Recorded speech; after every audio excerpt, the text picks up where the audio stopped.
నమస్కారం అండి. భగవద్గీతలో నేడు 12వ అధ్యాయము భక్తి యోగమునందు 15వ శ్లోకము తాత్పర్యం వినిపిస్తున్నది మీ విజయభాస్కర్.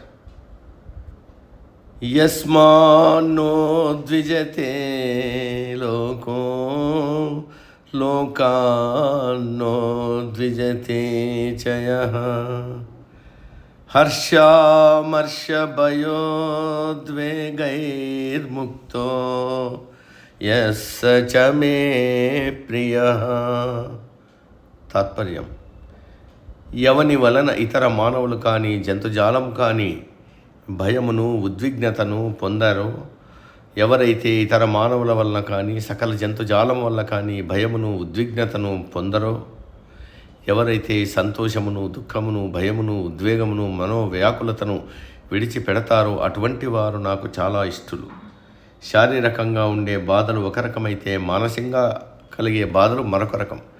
అందులో భయం చాలా భయంకరమైనది. అందుకే మానవునికి మొదటి శత్రువు భయం అంటారు. కొంతమంది అన్నిటికీ భయపడుతుంటారు, లేనిపోని ఊహించుకుని భయంతో వణికిపోతుంటారు. ఈ భయం ప్రాపంచిక విషయములలోనే కాదు, దేవుని విషయంలో కూడా ఉంటుంది. ఆ దేవుడికి పూలు పెట్టాము, ఈ దేవుడికి పెట్టకపోతే ఆయన కోపం వస్తుందేమో, ఈయనకు హారతి ఇచ్చాము, ఆయనకి ఇవ్వకపోతే ఎలాగా, ఈ గుడికి వెళ్ళాము, ఆ గుడికి వెళ్ళకపోతే ఏమవుతుందో ఏమో, ఏం చేస్తే ఏ దేవుడికి కోపం వస్తుందో అని నిత్యము భయపడుతుంటారు. కొందరు ఏ పని చేస్తే ఏమవుతుందో అని భయంతో హడలిపోతుంటారు. ఇవన్నీ అనవసర భయాలు. పరమాత్మకు కోపతాపాలు ఇష్టాయిష్టాలు ఉండవని తెలుసుకోవడమే జ్ఞానం. ఆ జ్ఞానము కలిగిన నాడు పరమాత్మ అంటే భయం ఉండదు. అందుకే పరమాత్మ ఇతరుల వల్ల ఎవడైతే భయం లేకుండా ఉంటాడో వాడే నా భక్తుడు అని అన్నాడు. అంటే ఈ దుర్గుణము అయిన భయాన్ని ముందు వదిలిపెట్టాలి అని అర్థం. మనం అన్యాయంగా అక్రమంగా అధర్మంగా ప్రవర్తించినప్పుడు ఎవరికి భయపడనవసరం లేదనే నిశ్చయాత్మక బుద్ధి కలిగి ఉండాలి. అలాగే ఎవరిని మనం భయానికి లోను చేయకూడదు, ఎవరిని భయపెట్టకూడదు. తన వాక్కుతో కానీ శరీరంతో కానీ ఇతరులను భయాందోళనలకు గురి చేయకూడదు. శారీరకంగా కానీ మానసికంగా కానీ ఇతరులను అకారణంగా హింసించకూడదు. అందరి మీద అనవసరమైన అధికారం చెలాయించకూడదు. అందరూ నాకు భయపడుతూ ఉండాలి, అందరూ నాకు లోబడి ఉండాలి, అందరూ నా చెప్పు చేతల్లో ఉండాలనే భావనతో ఉండకూడదు. ఒకవేళ అటువంటి భావనలు ఉంటే వాటిని మనసులో నుండి తుడిచివేయాలి. కాబట్టి మనం ఒకరికి భయపడకూడదు, మనం మరొకరిని భయపెట్టకూడదు. సంతోషము దుఃఖము కోపము భయము ఉద్వేగము ఇవి మనసు లక్షణాలు. ఇవి మనలో ఒక్కో సమయంలో ఒక్కో విధంగా విజృంభిస్తుంటాయి.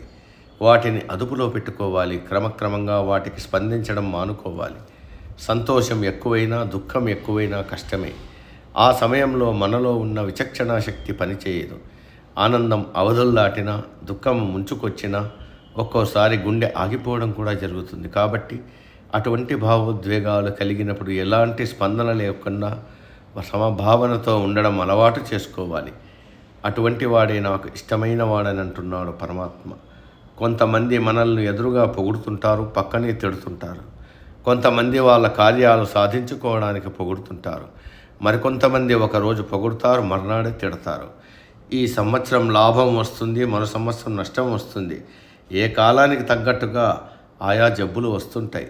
ఇవన్నీ సర్వసాధారణం అనుకుని చిరునవ్వుతో ఓపికగా భరించాలి, అంతే తప్ప విపరీతంగా స్పందించకూడదు. అలాగే అసూయ, ఇది ఇంకా భయంకరమైన జబ్బు. ఎదుటివాడి ఉన్నతిని ఓర్వలేకపోవడం, అసూయ పట్టడం, ద్వేషం పెంచుకోవడం, ఇది ఘోరమైన పతనానికి దారితీస్తుంది. ఎవడిని క్షణం సేపు ప్రశాంతంగా ఉండనివ్వదు, మనసును అల్లకల్లోలం చేస్తుంది. దానిని అమర్షణ అని కూడా అంటారు. ఈ అసూయ ద్వేషాలను కూడా ప్రతివాడు సమూలంగా నాశనం చేయాలి. సాటి వారిని ప్రేమించడం, ఆదరించడం, ఎదుటివారిలో ఉన్న గొప్పతనాన్ని గౌరవించడం నేర్చుకోవాలి. ఇలా ఉన్ననాడు నాకు అత్యంత ప్రియుడు అని అన్నాడు పరమాత్మ. క్లుప్తంగా చెప్పాలంటే మనం ఇతరులతో వ్యవహరించేటప్పుడు మృదువైన మనసుతో వ్యవహరించాలి. ఇతరుల మనసుకు కానీ శరీరానికి కానీ కష్టనష్టాలు కలిగించకూడదు. ఇతరులు మనతో వ్యవహరించేటప్పుడు రాయిలాగా కఠినంగా ఉండాలి. ఇతరుల వల్ల మనకు కష్టనష్టాలు కలిగినా దేనికి చెల్లించకూడదు. నిర్వికారంగా ఉండాలి. ఏది లభించినా పరమాత్మ ప్రసాదంగా స్వీకరించాలి. ఇటువంటి వాడు నాకు అత్యంత ప్రియుడు అని అన్నాడు పరమాత్మ. ఇది అర్జునుడికి కృష్ణుడు చేసే బోధ మాత్రమే కాదు, కలియుగంలో ఉన్న మానవులకు పరమాత్మ చెప్పే జీవిత పాఠం. ఇలా ఉంటే సుఖంగా ఉంటావు, లేకపోతే నిరంతరం దుఃఖాల పాలవుతావని ఘంటాపదంగా చెబుతున్నాడు పరమాత్మ. నేటికి సమాప్తం. తదుపరి శ్లోకం రేపటి రోజు. సర్వే జన సుఖినో భవంతు. అందరూ బాగుండాలి, అందులో మనం ఉండాలి.